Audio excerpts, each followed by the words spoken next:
Welcome to the collection of the wildest and craziest AITA Reddit stories of all time.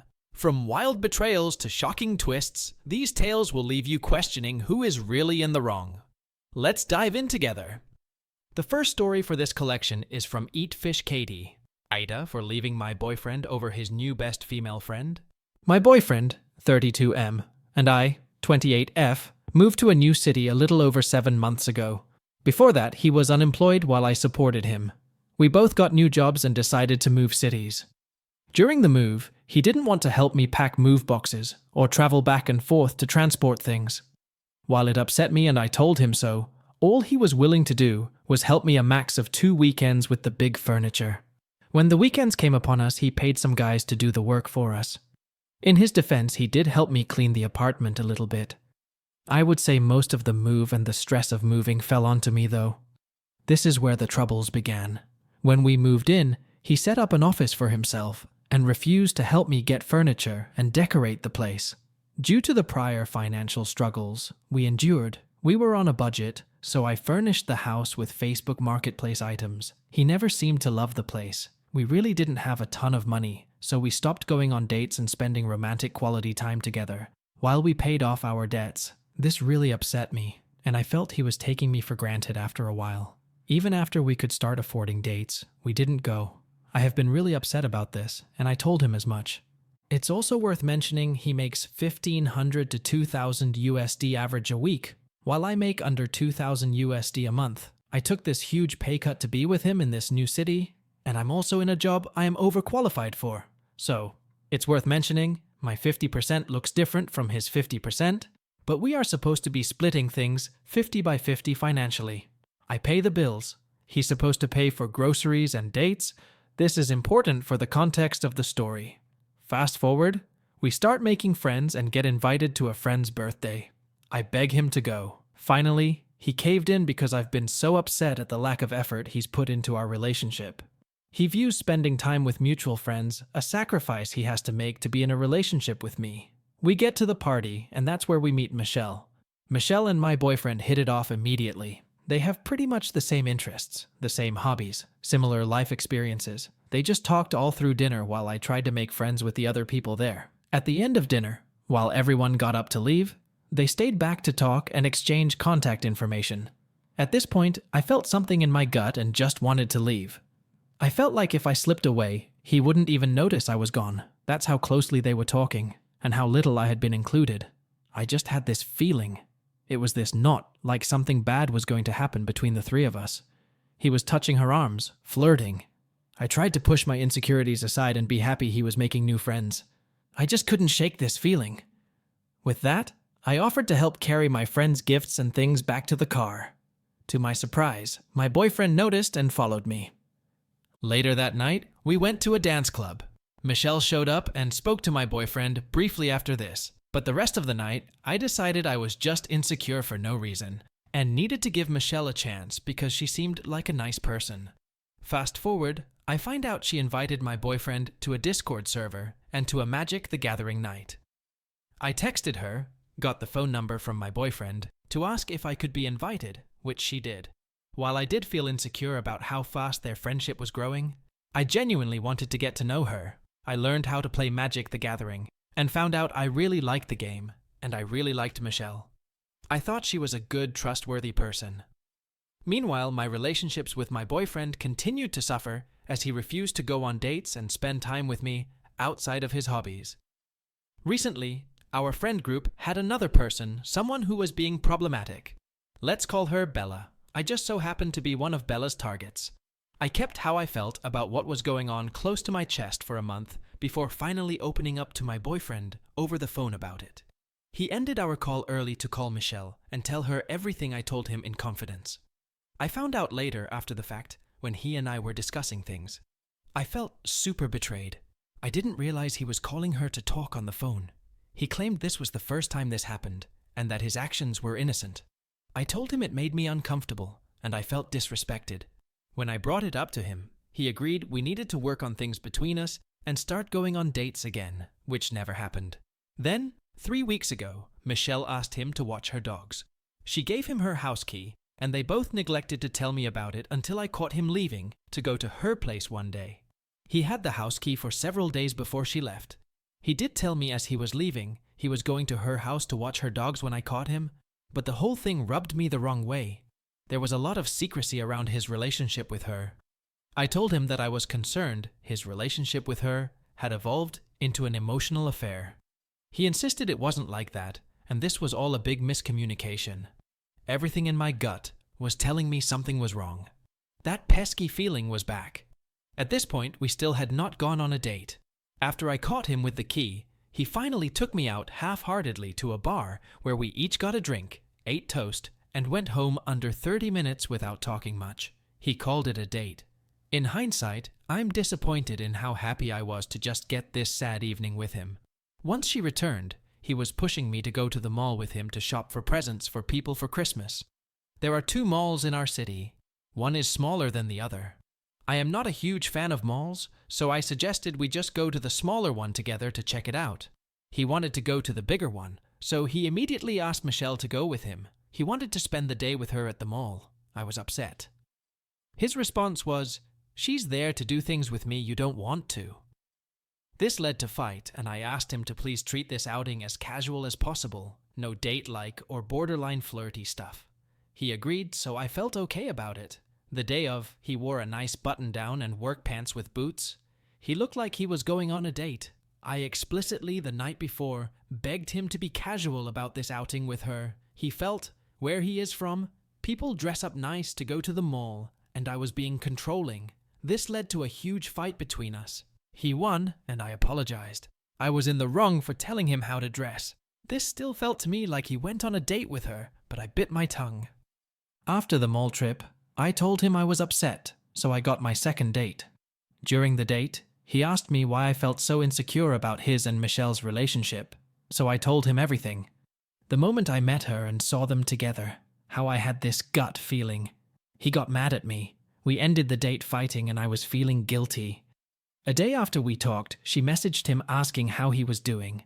He asked me if he could tell her his feelings, causing me to feel guilty all over again. I basically told him I trusted him and want him to be truthful. I really do believe honesty is the best policy. I hoped me doing this would show him I do trust him. This might have been a mistake. They spoke on the phone for 2 hours. He had me leave the room, and I respected his wishes because I wanted to show him I trusted him. He told me some of what was said, but I'm not sure I believed it anymore. It's worth noting he started trying to show me his phone, claiming I was being controlling. I never asked to see his phone, and I didn't feel comfortable with him acting like I was accusing them of anything, because I wasn't at that point in time. I just was concerned how fast this friendship evolved over just 2 months. It made me uncomfortable. I really did trust him though. I just was starting to doubt everything, because his words and actions weren't lining up. It's also worth noting that during the mall trip, she helped him realize he doesn't want to get married. He was able to discuss his divorce with her in a way that helped him realize this apparently.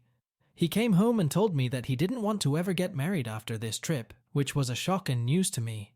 He felt marriage just strips men of all their money. This honestly broke my heart, but I tried to be positive and supportive. I told him he should talk to a therapist to help him with his past trauma. He is strongly against therapy and feels he already graduated it. The following day was Michelle's birthday. I was hoping to have a one-on-one coffee with her after her birthday to talk to her about things, but she called my boyfriend, telling him she wanted to talk to me at her party. The fact she wasn't texting me directly or calling me made me super uncomfortable. He told her we should talk at the party about things so we could resolve them before her trip. He has this phone call without me there. I would have preferred to wait. At the party, she avoided us the whole time, which is fair. At the end of the party, when there were only a few guests left, I approached her and asked if she was open to talking after the party. She asked me if I wanted to talk then and there, which I told her I honestly didn't want to do, but I was eager to resolve things. I asked her where she wanted to talk. She asked if I wanted to sit at the dining room table or go somewhere else. The last 4 guests were in the other rooms, so I said dining room for privacy. During the talk, she apologized to me and said she never meant to hurt me or cause me to feel insecure and hurt. I never told her I felt these things. I reassured her she had nothing to apologize to me for, and that this was all a miscommunication, that I would love to avoid these sorts of things in the future. I asked if we could talk more and establish boundaries and work on transparency because I felt it was lacking in our relationships. She said nothing. I asked her if she wanted to share anything or tell me how she is feeling or add any input. She did not. During our talk, my boyfriend came into the room and sat at the end of the table to listen. Afterwards, I thought the conversation went okay enough. Her silence didn't really sit easy with me, but I didn't want to read into it. The next day, we came over to the house to play Magic the Gathering. She left early and avoided us like the plague. I honestly was really upset. I had really hoped we resolved things. The next day, while I was at work, my boyfriend called her, and they talked on the phone, and he spoke to her on our behalf without giving me a heads up. Apparently, she thought I was weird, and she did not feel the conversation went well. She feels I cornered her and forced her to talk to me in the middle of her party. I took him for pizza that night, and he told me about their conversation. He kept trying to show me his phone. I was really uncomfortable. She and my boyfriend proceeded to text the rest of the night because she was bored and needed company. This, of course, upset me even more, and we had a fight. The rest of the week, he avoided me. I sent her a text basically reiterating everything I had said and told her I wanted to talk more when she got back, but to enjoy her trip. Tonight, I was promised a date night. It went well. Or so I thought. It felt like he was actually present and kind of trying at dinner. Afterwards, we came home, and he said he needed to talk to me. He told me he has feelings for Michelle. He told her, and she's known for a while how he feels. I was devastated. He told me he likes her a lot, but he is choosing me and that I have nothing to worry about. I thanked him for his honesty and asked him if this meant he would distance himself from her. He said no. He wants to spend more time with her and would be picking her up from the airport in the next few days. He was willing to work on things, though. When I asked him what he meant by that, he said he would stay with me and not have the sex with her despite my insecurities. All he needed was for me to trust him. I was floored. Is this what he meant by, "we will work on things"?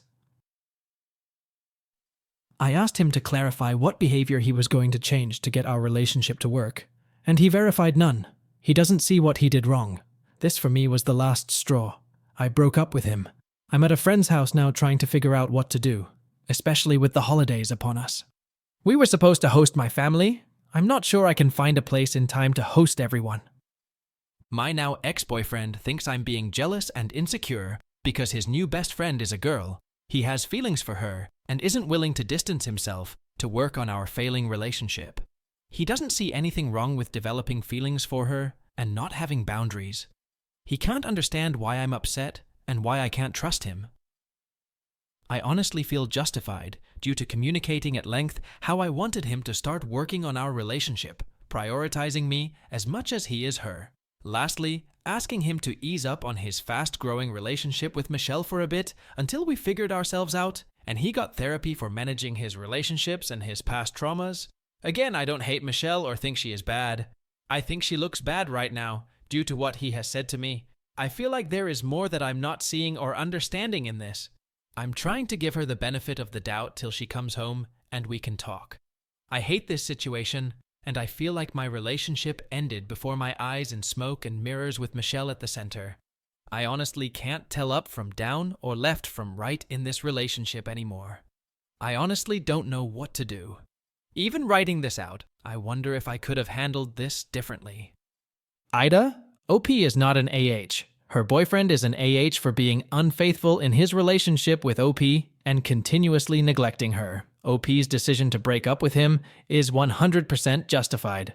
As for scores, I would rate OP's boyfriend 3.5 out of 5, and OP stands at 0. Let's now jump onto the next story from OK-Avocado, 9180. AITA for refusing parents and in-laws to stay with us before, during, and after birth. I, 34F, and my husband, 40M, are finally expecting our first child, after a few miscarriages and a lot of complications, pain, and issues with endometriosis. 5 weeks 3 days pregnant now, but discussing the estimated birth date and expectations around it resulted in a mild to strong disagreement and unhappiness on both our sides. Some context as to why I am thinking so far ahead. Other than that is my personality to look into all possible scenarios and plan it out. We moved to a new continent 2 years ago, and all our family is still on home continent, which is at best a 12-hour flight away, and you need a visa. This being said, parents can't just come as and when they please, but needs to be invited, in writing and with proof from our side for visa purposes. We also pay for their flights usually. We have been trying to get pregnant for a while, but also had loose plans to both visit our home country and have both sets of parents visit next year. We finally got a positive result and are elated, but it means I will not be fit to fly for our 2-week planned visit home. Thus that will need to be cancelled and moved to an earlier or later date. The birth, if on exactly 40 weeks, will also coincide with the dates we were talking about, having both sets of parents over. Summer, so easier time to get off work. The due date will be on day 20 of my in-laws' 24-day planned visit, and on day 14 of my parents' 28-day visit. They would have overlapped for the majority of their stays. Setup. We have a 2-bedroom, 1-bathroom house which is relatively spacious. Baby will be in our room regardless. My home office will accommodate 1 set of parents on an AITA sleeper couch. The living room will be divided and accommodate the other set of parents on another sleeper couch. We have outside space. We were also originally planning to be out and about quite a bit and maybe all go somewhere else for a week. Obviously, mobility and proximity to hospital will hinder any trips we might have considered. Relationships? I love both our sets of parents equally. My in-laws are sometimes even a lot easier to manage than my own parents due to being super laid back and happy to just be around. We had a small bit of strain with my own parents at a point, but only due to some religious expectations that has smoothed over completely. All 4 parents are amazing and we know they love both of us equally and would be super excited for a new grandbaby. Please don't get me wrong, I really won the in-law lottery, with my FIL being just a steady, stable, simple man, and MIL honestly the least intrusive and most considerate person there is. My own mom is my mom, and aside from my husband is probably one of the few people that can handle me when I stress as I withdraw completely and just want to deal with it myself. She is the best mom and will stay quiet and just come and help out and bring you snacks and see to things around the house. My dad is in the medical field and still has a somewhat military habit around keeping communal spaces clean, even when he visits. Now, the problem. We have not told them of the pregnancy due to prior miscarriages, but I very strongly do not in any way want any family around before and right after the birth, likely for at the very least 2 weeks. I raised this point with my husband earlier, as this will need to be raised with them, and we will need to mention that both our and their travel plans would need to change to a more suitable time. He disagrees with this and made a good argument about how excited our parents would be and how they would love to be here for it all. I cannot in any way think of something that stresses me out more. I am a very private person, especially when it comes to suffering and struggling. I do it by myself, otherwise I put up a brave front, which is completely and utterly exhausting. I have had to mask so much pain with endometriosis on a regular basis, and after a day of that at, for example, work, I am just dead inside and want to just be quiet and lie on the couch with heat on my abdomen. My husband and I are both introverts and do most of life by ourselves. I just do not want a house full of people while starting contractions and having a full-on family meeting on when is a good idea to go to the hospital and then facing all of them the moment we step back into our house. I have been stressing about this so much in the last few hours that I almost thought a miscarriage might be a blessing, and to rather try again to just get the family month over so I can give birth in peace. My expectations, if it were to have everyone around here, my mom and dad will be super helpful and get around and support, but still, I don't want that many people. They are also very independent and would leave and go away for a few days if they sensed I needed space. My mom knows me in this sense and does not take offense. My MIL is an angel on this earth and gives so much of herself freely and will do her best to support. She is also very excitable and super chatty. It is because they miss us, and I really do love it and appreciate it. But it might get a bit much when you do not want to talk.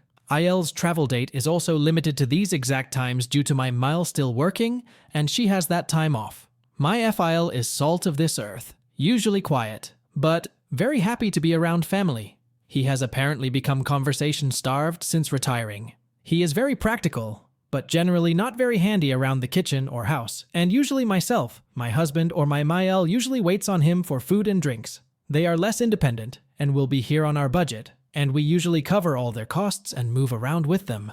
I have the fear that either my husband will fail to entertain them and take the car for day trips, which will make me nervous around the birth date.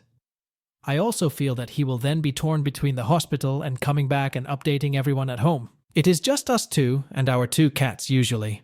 I hate big circuses and fanfares of people. We had both an elopement, COVID, and then followed with a wedding. The elopement for me was perfect.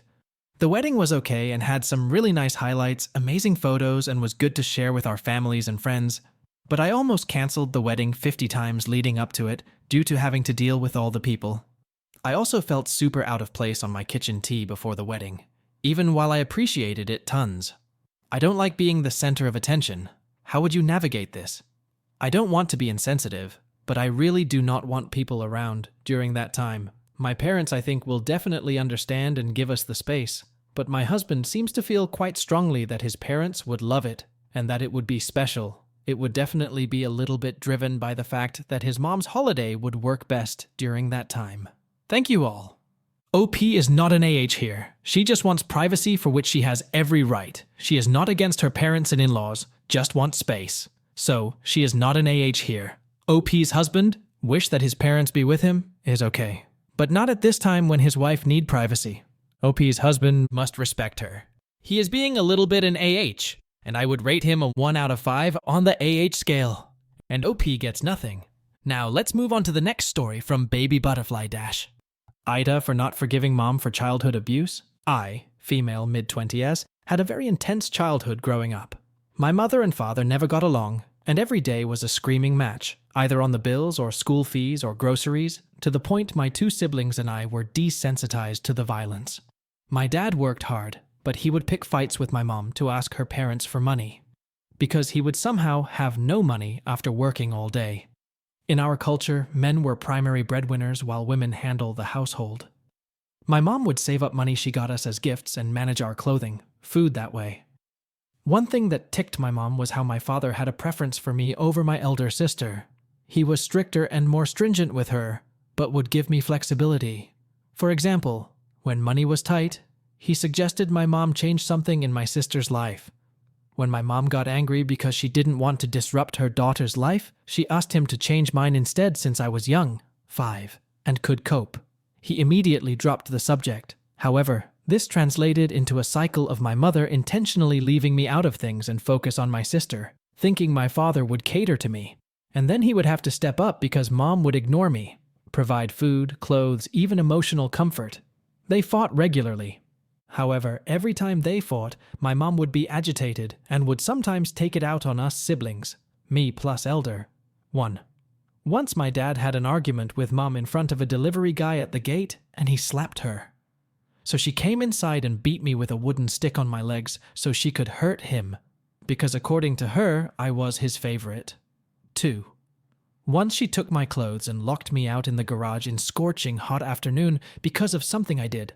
I was 7, I can't honestly remember anything of what I did, just that she came outside to dry the laundry and saw me and blanched because she had forgotten she had punished me. She took me inside, asked my sister to give me clothes, and told me I wasn't to take her punishment literally. This is the only time I've admitted it. Standing outside in just your underwear, not knowing who can see you and burning your skin off in the sun, it sometimes feels I can feel the burn again. 3. My father fell sick and was bedridden, and he had come back from the hospital. I had my finals then. She walked in on me reading a novel when I had a final tomorrow, so she slapped me. Then she beat me with a metal pipe on my hands and back till it bruised, and I was half unconscious because of the pain. I was 14. I scored a 100% in that exam the next morning. 4. My elder sister was playing on my phone and I asked her not to. She refused, so I hit her on her knee. She was sitting cross-legged in front of me. She hit me back, so I slapped her. I knew I messed up and let her hit me again, but she slapped me and scratched my cheek so deep I bled till my neck. I didn't say anything but went to bed later, woken up when my other sibling brought my mom to show what had happened. My mom swept it under the rug, and the next day, Dad told me to behave and no reprimand to her. 5.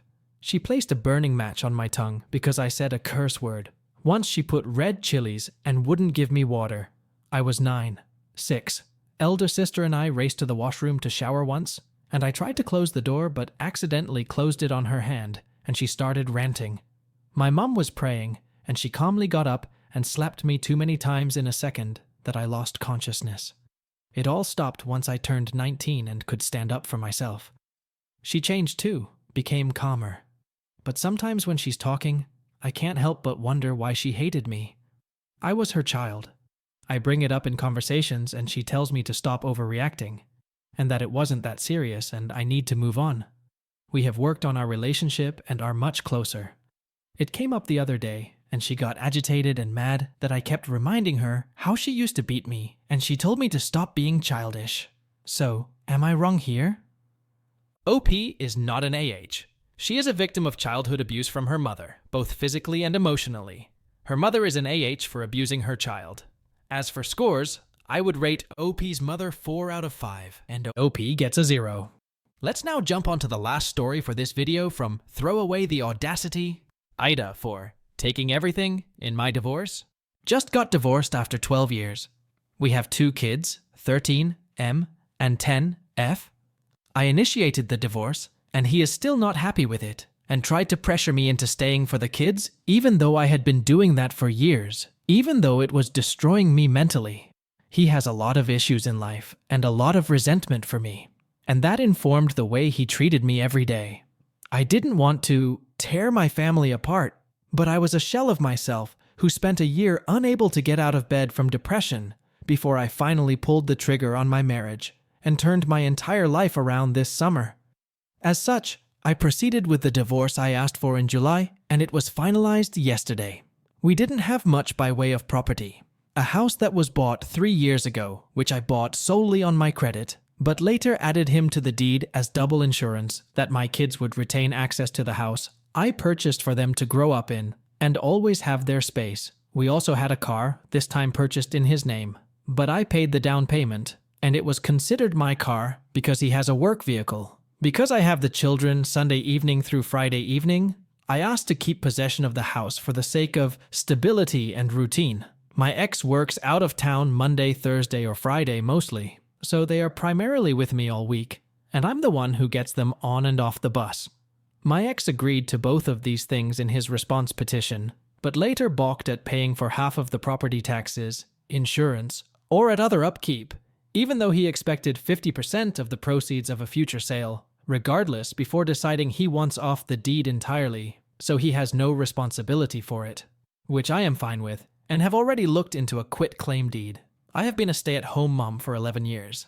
Technically, I was legally entitled to both alimony and child support, but I told him I would waive both since, until recently, we made more or less the same, and I wanted my kids to have an equal standard of living at both places. I didn't want to make him struggle because then they suffer. I've been there as the kid. Now I make slightly less. Let me preface all of this by saying he did not show up to court, though he accused me for weeks of having gotten a lawyer behind his back, that he knew I was up to something, etc. But really, I had no nefarious plans, no matter how many people kept telling me to take him for everything he's worth. We filed our petition and response at the same time, got our documents notarized together.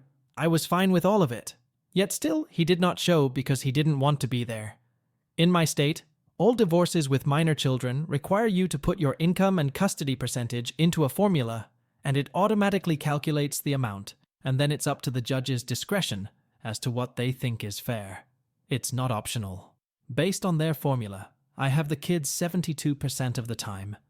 The judge ordered a substantial but not insurmountable amount of CS, and my ex has flipped his shit.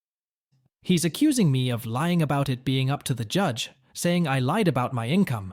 I didn't. That I went behind his back and requested it, and that I'm not a person of my word because I don't have a problem with the judge ordering it and intend to collect it. The way I see it, the kids are with me almost 3 out of 4 of the time. All of my bills but my mortgage and car payment, I am paying the car off, not him, are going to be much higher because of how much more time the kids are with me. And while he sees this as a just punishment for me leaving, the reality is that I agree with the family court system. I'm handling more than 50% of the costs of raising them. Regarding custody, he has 50 out of 50 decisions making, 50 by 50 split of all holidays and birthdays, as well as his own birthday and Father's Day. He gets them every single weekend, because that is the only time he is guaranteed to be in town, and didn't want to just see them every other week, so I accommodated this request. The judge asked me if it was okay to start the CS on December 1st, but I said with the holidays and the short notice that I was fine waiting for January 1st, and also said he could pay me directly instead of making him go through the bureau, and I am still more than willing to give him a share of the eventually sale equal to the amount of time he spent living here and paying his share of the mortgage relative to how much longer I live here. And yet, he is still calling me vile and telling me what a villain I am, when in my view, I've been more than fair. The things I'm getting in the divorce, I still have to pay for 100% by myself. The amount will not break him, and he has multiple monthly bonus options that will alone cover it. Like I said, I forewent alimony because I don't need it, but I think the CS is valid. Nothing else the judge ordered was outside of the paperwork we filed jointly back in August. OP is not an AH. Her demand for divorce and 50/50 custody of the children is completely reasonable. Kudos to OP, who after enduring the toxic marriage for 12 years, finally stood up for herself and her children. You need courage for taking such a bold step after being submissive for such a long time. OP's husband is an AH from every aspect, and I would rate him the 2.5 out of 5 on the AH scale, and OP gets a 0. What do the Mac Reddit fans think? Is the OP an AH or not? Let me know in the comment section below. If you like the stories I brought you, just hit the like button, share them as much as you can, and don't forget to subscribe to Mac Reddit for a daily dose. Bye-bye. See you tomorrow with some more spicy fries.